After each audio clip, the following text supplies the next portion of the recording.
सर्वभावान्।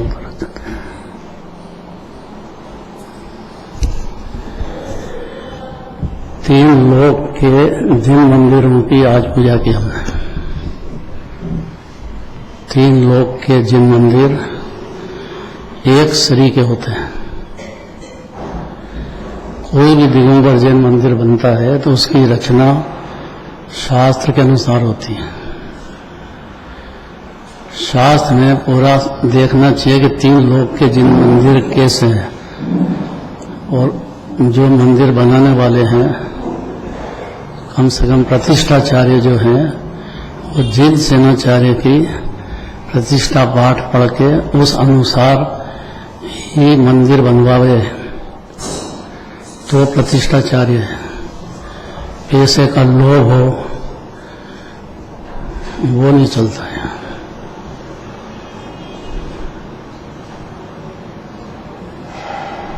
निर्वांछक का काम है। जीव तो अनादि से अज्ञानी है, अपना अहित में हित मानता है। अगर उसको ये बात जिन मंदिर में भी सुनने को नहीं मिले तो अपना हित कैसे करेगा। इसलिए जिनवाणी के विरुद्ध कभी नहीं होना, भूल के भी। अपनी बुद्धि सीमित है, उत्तर मर्यादा में आना चाहिए। देखो, मोक्ष मार्ग शुद्धोपयोग ही उपादेय है, और ये शुद्धोपयोग तीन लोक का हर संगी पंचेंद्री हर समय करने में ताकत वाला है। क्षोभ संज्ञान ज्यादा हो कम हो उसकी कोई वैल्यू जिनागम में नहीं है।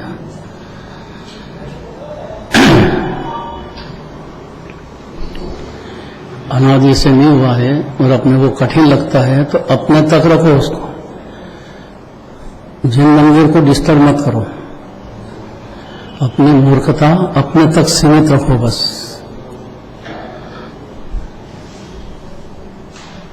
कठिन हो गई बात। कल बात की थी दो उपयोग की, और वो ध्यान से सुनना चाहिए, समझना चाहिए कौन कौन से।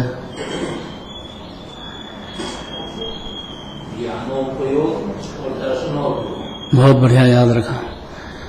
इसका मतलब कि विचार किया है, कुछ जगह दिए जिनवाणी के लिए।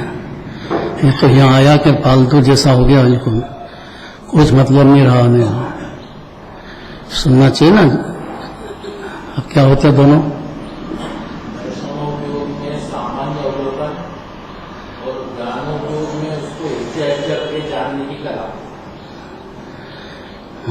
भारी याद करा।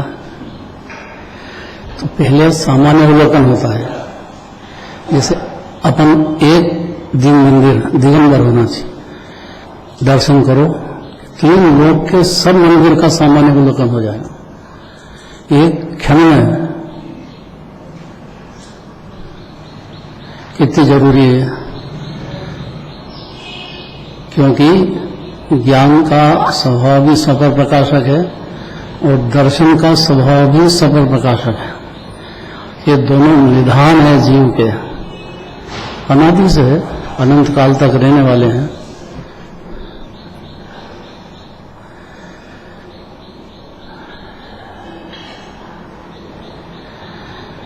अगर ये बात समझ में आती है तो दर्शन की बात समझ में आ जाती है, तो स्वप्न को देखने का काम है खाली बस।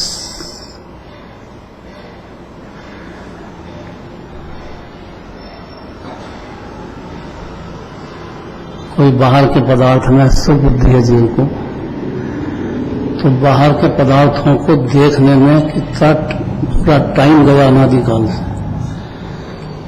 क्योंकि उसको मजा आता है देखने में। फिर जानने में कि जिसको देखा है उसी के ऊपर ज्ञान काम करेगा। कभी आत्मा अनादिकाल से जाना ही नहीं है जीव ने, तो उसमें उसका ज्ञान क्या काम करेगा, कैसा है आत्मा। कि शुद्धोपयोग का सागर है जीव। कौन कहते हैं कौन कहते हैं ये बात? जिनेंद्र देव कहते हैं। तो हजारों प्रश्न इस पर होंगे, शुद्ध उपयोग क्या होता है, किस जीव को हो सकता है, 4 गति में कौन सा जीव चाहिए, कोई सा भी जीव संजीव पंचेंद्रिय चाहिए, बस उसका अधिकार है। जिनराज देना चाहते हैं इसको।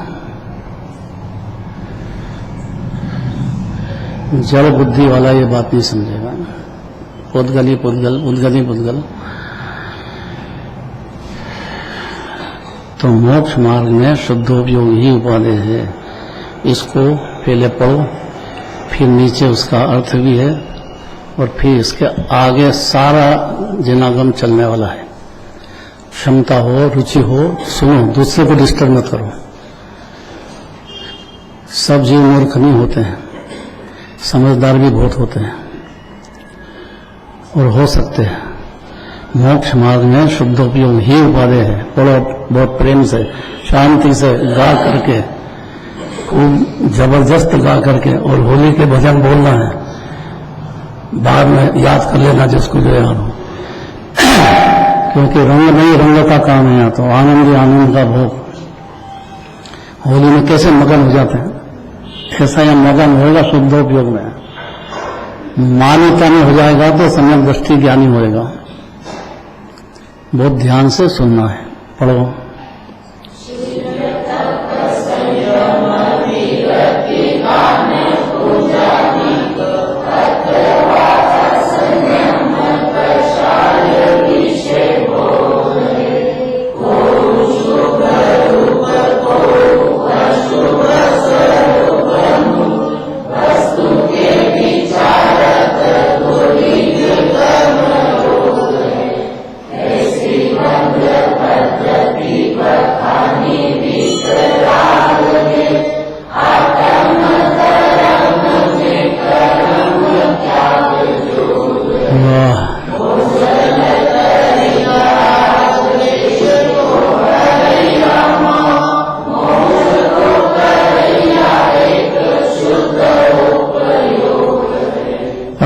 पीछे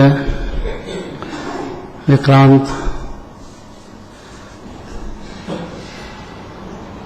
ब्रह्मचर्य, तप, संयम, व्रत, दान, पूजा आदि अथवा असंयम, कषाय, विषय भोग आदि, इनमें कोई शुभ और कोई अशुभ है।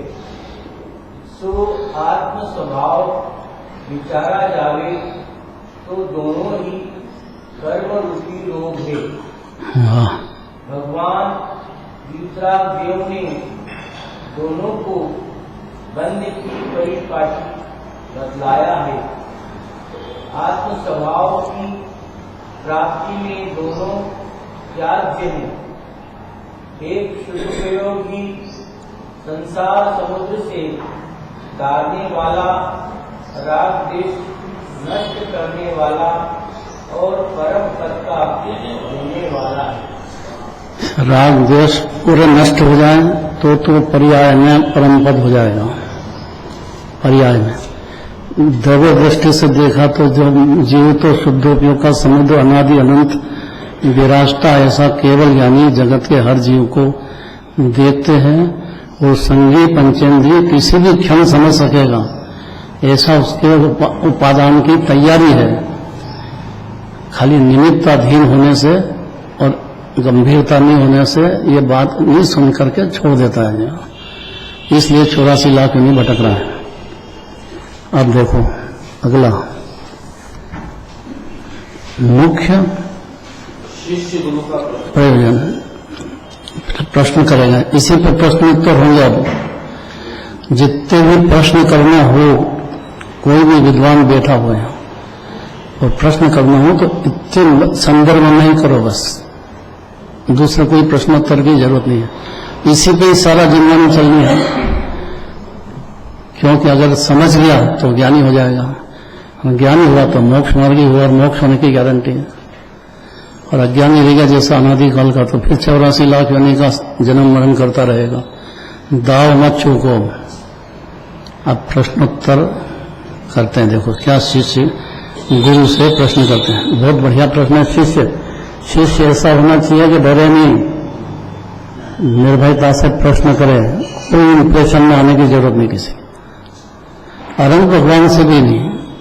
समंत भद्राचार्य का नाम सुना है? अनंत भगवान को उसने कर दिया न्याय की तरह जी पे तोलते हैं कि आप भगवान हो, मैं क्यों मानता हूं?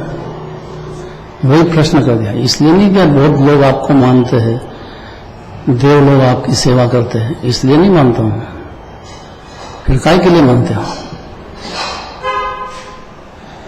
क्योंकि आप में जो अनंत सुख है, ज्ञान है, दर्शन है, वीर है, वह अन्य जगत के किसी भी देव में है नहीं। और आपने जो दिव्य धनी में जीव कही बात कही है, वो भी 3 लोक में कोई कहने वाला नहीं है परम भगवान के सिवाय। या तो आप कहोगे, या आपकी वाणी जानने वाला, या आपकी वाणी सुनेगा ध्यान से, वो बोल सकेगा ये बात, कह सकेगा जगत को। नहीं तो सब ठगी की टोली है।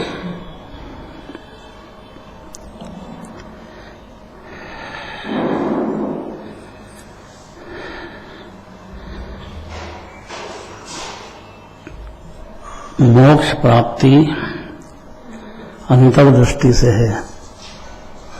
ये चलना है कि इसके ऊपर वाला है? हैं? 100 नंबर का ना प्रश्न तो अभी कह तो दिया, फिर भी खाली पढ़ना है। पढ़ तो लिया। कल भी यही चला है। ये दूसरा है। भारी जोरदार जीवन है। तो इतना याद रख लिया, बहुत बड़ी बात है। मतलब सोचता है, विचारता है, सुनता है, बेरा थोड़ी है कि सुनता ही नहीं है।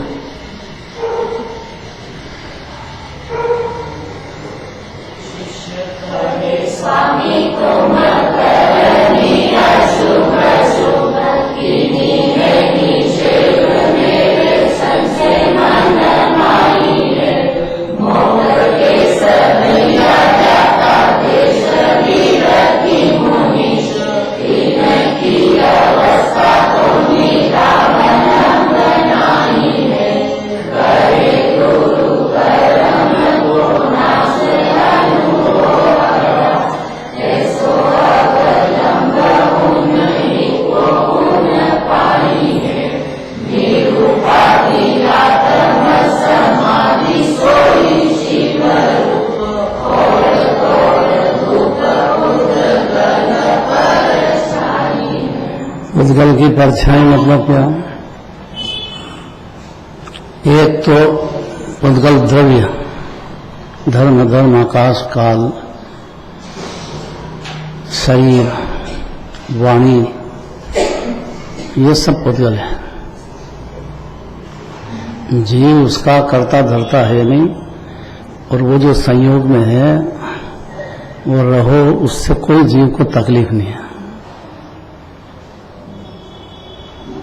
मान्यता कि मेरा शरीर है, इससे तकलीफ अनंत है उसको, क्योंकि उसके अनुसार चलता नहीं है। सत्य है कि नहीं? तो प्रसन्न हो ना, मुंह बिगाड़ के काय के लिए सुनते हैं? चलती है आपकी?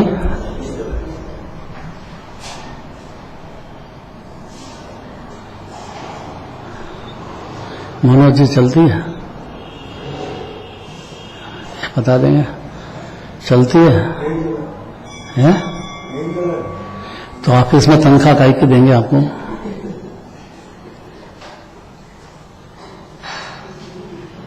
काहे की तनख्वाह देंगे? अरे जवाब दो।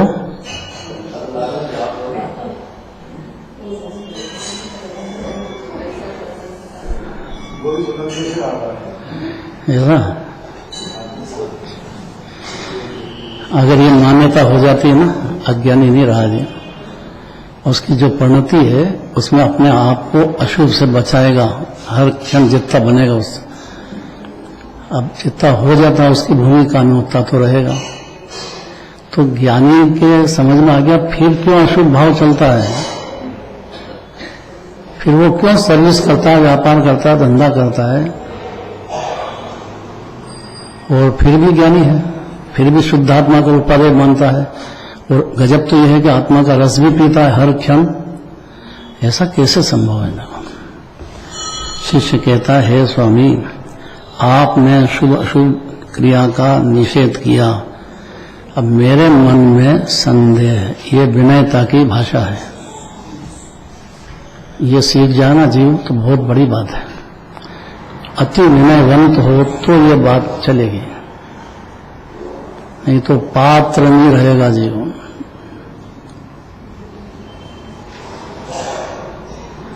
विद्या ददाति विनयम, स्कूल में पहले पढ़ाते थे कि नहीं? आपको यहाँ सीखना है तो पहले गुरु की विनय करो, विनय पूर्वक सबसे पहले आ जाओ और ध्यान से सुनो, फिर जाके घर में अभ्यास करो। गुरु का उपकार मानो तो आपको ये विद्या सीखने में आएगी। कोई को भी सीखना है तो उसका पहले गुरु बनाओ, है कि नहीं सिद्धांत है।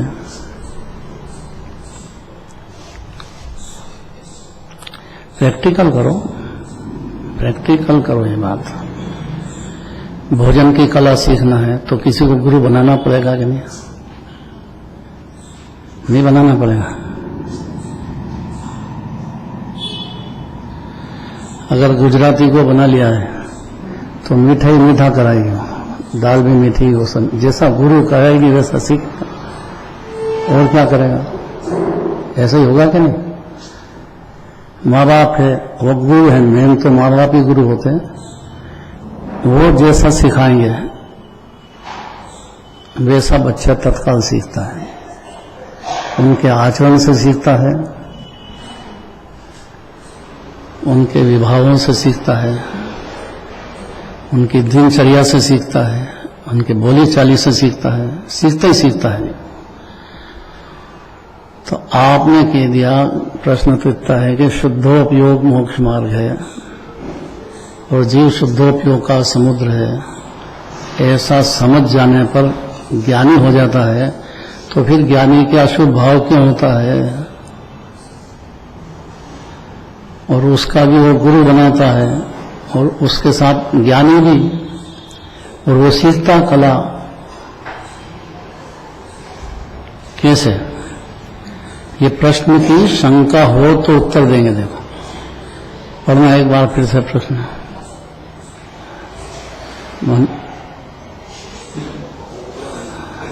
हाँ एक बार फिर से पढ़ो।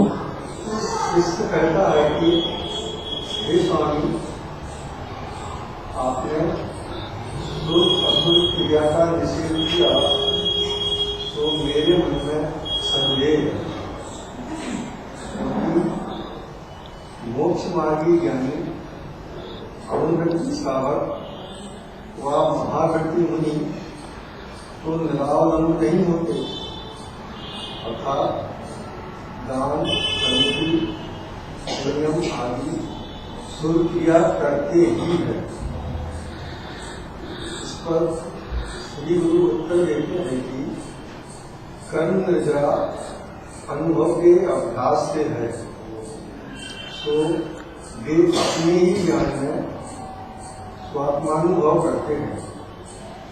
राग, द्वेष, मोह रहित निरंतर आत्मध्यान ही मोक्ष मुक्त है।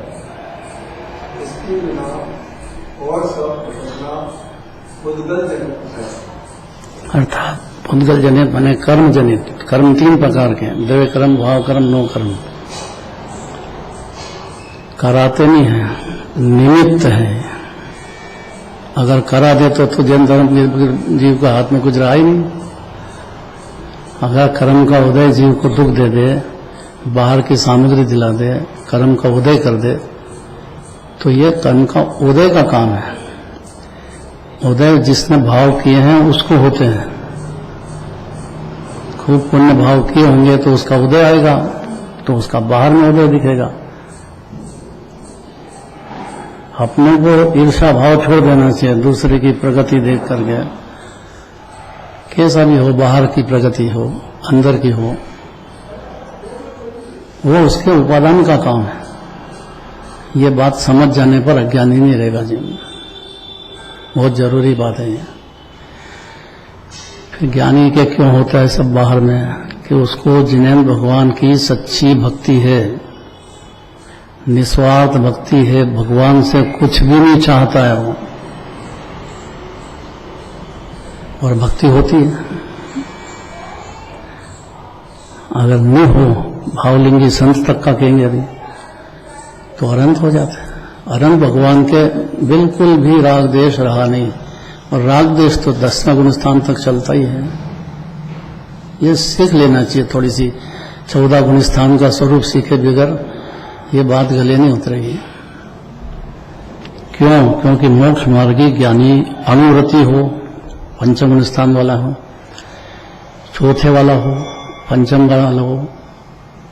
चौथे वाला व्रती तो होता नहीं है, न उसने कभी कहा कि मेरे को व्रत हो गए चालू। व्रत माने आत्मा की लीनता बढ़ गई, उसका नाम अंदर का निश्चय व्रत तो यही है।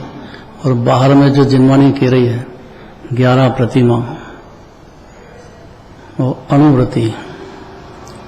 और दिगंबर मुनिराज के महाव्रती, उनके जितना निश्चय और व्यवहार जिनवानी माता ने कहा है वैसा पाया जाए तो ही आप ढोक दे उनको, नहीं पाया जाए तो आपको बिल्कुल छोड़ दो उनके हाल पे। कोई विनय करने की जरूरत नहीं उनकी, बल्कि उल्टा हो जाएगा मामला, विनय करने जाएगा तो। मूर्ख नहीं बनना चाहिए। दिगंबर मुनिराज क्या होते हैं इतना भी नहीं समझेगा तो आगे क्या करेगा। मोक्ष मार्गी हैं, अनुव्रति हैं, श्रावक हैं, महाव्रति मुनि है, और निरालंबन तो नहीं होते हैं। अर्थात आलंबन के लिए है तो अपना शुद्ध आत्मा, लेकिन नहीं ले पाते हैं पूरा, तो बाहर का साधन एक है और वो उसको फॉलो करते हैं, व्यवहार भी और निश्चय भी। क्या करते हैं कि दान देते हैं, समिति 5 तरह की, संयम धारण करते हैं, देश व्रत, महाव्रत, शुभ क्रिया करते ही हैं। अब ये इस पर वजन दे दिया, नहीं करते हो ये शुभ क्रिया तो न तो श्रावक मानना, न सम्यक दृष्टि मानना, न मुनिराज मानना, बेहोश है वो, पाप में मगन, उसको अपनी परवाह ही नहीं है, जानते ही नहीं है तभी कि अशुभ भाव का फल क्या होता है, और शुभ भाव का फल जो है उसको कर्म बनेंगे। और निधत और निकांक्षित कर्म जो होते हैं वो सिर्फ जिनेंद्र देव की भक्ति से बनते हैं। बनते तो हैं पहले, लेकिन भक्ति से छूट सकेगा जीव, इतनी बात है। जिनराज की भक्ति हो रही है वो कहीं मौका नहीं है ये, इसलिए हर ज्ञानी के ऑटोमेटिक सहज रूप से शुभ क्रिया बहुत होती है, होना भी चाहिए और होती भी है। तो फिर प्रश्न क्या है कि सब करते ही हैं। इस पर श्री गुरु उत्तर देते हैं कि कर्म निर्जरा अनुभव के अभ्यास से, ये पॉइंट बहुत जरूरी समझना चाहिए। अपनी आत्मा का श्रद्धा कर लेना कि अनादि अनंत आनंद का कंद है, कि संवर का जन्म होता है, अतीन्द्रिय आनंद का धारा समुद्र है जीव, उसमें से फटती है अंदर पर्याय में। समुद्र है, लबालब भरा है, और खारा समुद्र है तो खारी खारी आएगी। लेकिन जैसे ही जीव उसने समुद्र को देखा कि तो वहां गहरा पानी का लबालब समुद्र भरा है, भले ही खारा हो, लेकिन अंदर डुबकी लगाते से ही खारापन तो छोड़ देगा, और उसका जो लहर है उसमें डूबेगा नहीं, और समुद्र देखेगा पूरा। तो समुद्र तो थोड़ी बड़ी खारा मय है, तो ऊपर ऊपर है, अंदर तो पूरा कैसा है, खारा मय है।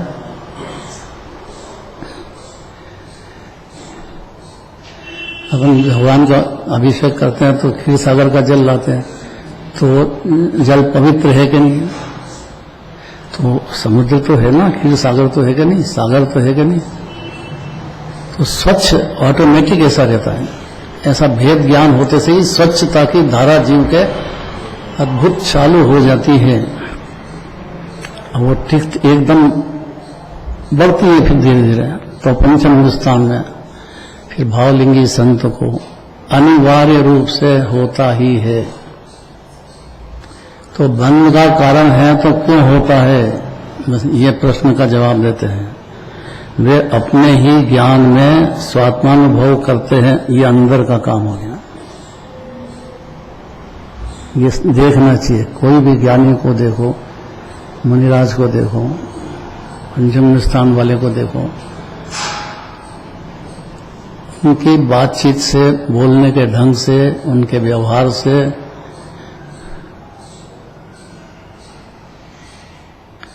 संगी पंचेंद्रिय हर जीव समझ सकता है, पशु भी जान जाएंगे कि ये बहुत शांति में लीन हो रहे हैं, अद्भुत शांति पी रहे हैं। मुनिराज के दर्शन काय के लिए करते हो? परम भगवान के दर्शन काय के लिए करते हैं? परम शांत मुद्रा समेत। उनका चेहरा देखते से ही और उनकी चाल देखते से ही शांति की झलक अपने आप प्रसन्नता चेहरे पे दिखेगी। प्रसन्न चित्त का काम है, यहां सीधी बात है। वे स्वानुभव करते हैं अंदर ही अंदर, और राग देश रहित निर्विकल्प आत्म ध्यान ही मोक्ष का रूप है, ऐसा वो सम्यक दर्शन नहीं समझ गए थे। अब गुण स्थान बढ़ गया है तो अपनी परिणति में, अपने आनंद सागर, अपनी आत्मा में स्थिरता, आनंद का भोग बढ़ाते ही जाते हैं। कोई भी दूर कर सकता है इसको, कोई भी समझ सकता है अगर चाहे तो। अपने आप को दूसरे को समझाना चाहे, उसका काम नहीं है। वो तो हरण भगवान भी नहीं समझा सकते हैं, तो आपकी क्या ताकत है दूसरे को समझाने की? खुद समझ सकते हैं, और इसीलिए आत्मानुभव के स्वानुभव करते हैं। राग द्वेष रहित निर्विकल्प आत्म ध्यान ही मोक्ष रूप है, इसके बिना और सब भटकना ही है, पुद्गल जनित है। तो ज्ञानी के, मुनिराज के आत्म ध्यान प्रचुर होता है। कोई भी ज्ञानी होगा, वहां से शुरुआत है। चौथे गुण स्थान में तो ऐसा पता नहीं लगता है, बाहर के पाप भाव बहुत चलते हैं। और पंचम गुण स्थान में तो मालूम पड़ जाता है ना, देशव्रती पशु हो तो भी।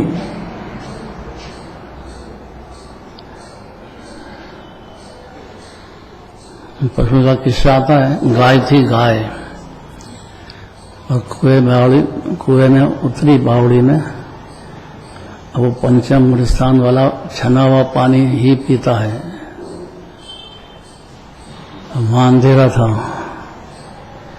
बावड़ी में गहराई में जाओ तो अंधेरा घेरी थी। बावड़ी नीचे होती ना बहुत, वहां दिखे नहीं स्वच्छ पानी। वापिस आ गई, फिर गई, मर गई। लेकिन पंचम स्थान किसको कहते हैं? अनछना पानी नहीं पिएगा वो। ये बाहरी चिन्ह है, और इसी से मालूम पड़ता है कि वो आत्मा के ज्ञान का आत्मा जान लिया, और उसमें स्थिरता चल रही है। ज्यादा हो, चौथे में ऐसी नहीं होती। शुभ क्रिया, समिति, व्रत आदि आश्रव ही हैं। कितनी कड़क बात है यह। आश्रव हमें बंध के कारण ही है, बंधेंगे ही।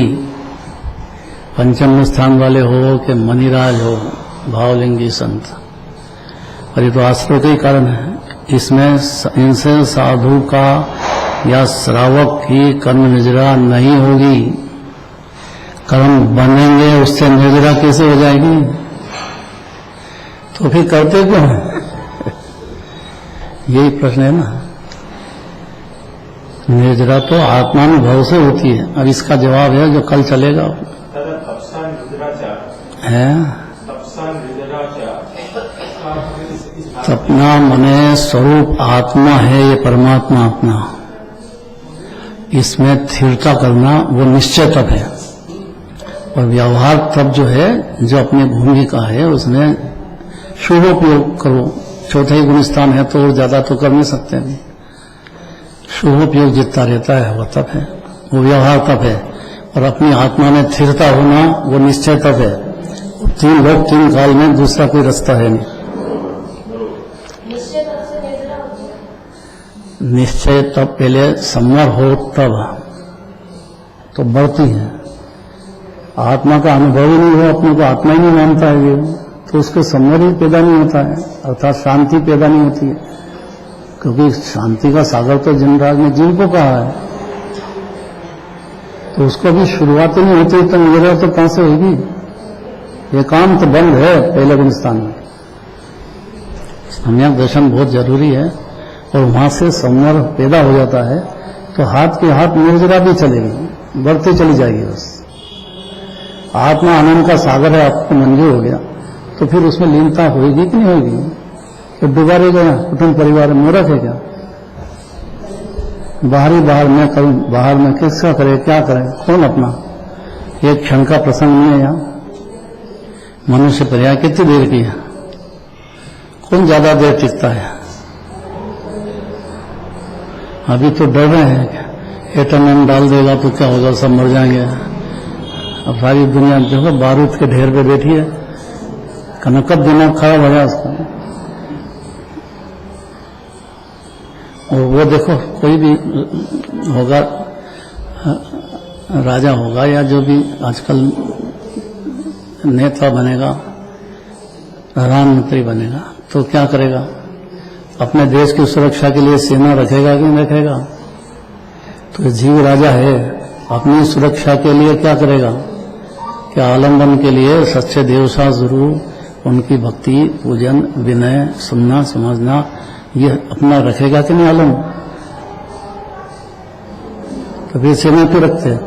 और वो सुरक्षा के लिए क्या करे, अपनी परिणति में अपने देश माने स्वदेश माने आत्मा का देश, उसकी सुरक्षा के लिए ये बाहर की सेना शुभोपयोग के लिए रखते हैं। अरे इतना समझ जाए तो बचता ही नहीं कुछ भी भाई, कल चलेगा आगे फिर है। हाँ कोई भी ले लो, हर शास्त्र में यही बात आएगी और उदाहरण भी खूब मिलेंगे।